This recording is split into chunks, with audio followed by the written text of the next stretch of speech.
He was a very good mediator, মধ্যস্থতাকারী ব্যক্তিত্ব ছিলেন। স্বামী স্ত্রীর মধ্যে ঝগড়া লাগলে মিলাইয়া দিতেন, বন্ধু বন্ধু ঝগড়া মিলাইয়া দিতেন, সমাজে সমাজে মারামারি মিলাইয়া দিতেন।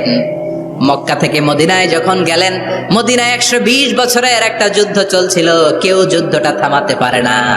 বিশ্বনবী 7 দিনের ব্যবধানে যুদ্ধ থামিয়ে দিলে। Intellectual capacity, very good mediator. এজন্য বিশ্বনবীর উম্মত যারা, তাদের অভ্যাস হবে ঝগড়া লাগায় দেওয়া যাবে না, মিলায় দিতে হবে, ঠিক কিনা? আমরা যদি ঝগড়া দেখি দূর থেকে আরো লাগায় দিতে চাই, আছে না নাই?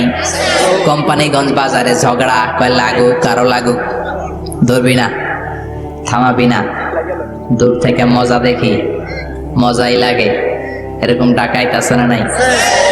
আগুন লাগলে পানি দিয়ে নেবায়, অনেকে তেল ঢালে, আছে না নাই? কি করবেন? মিলিয়ে দিবেন। আপনার মর্যাদা বাড়িয়ে দিবে কে? আল্লাহ।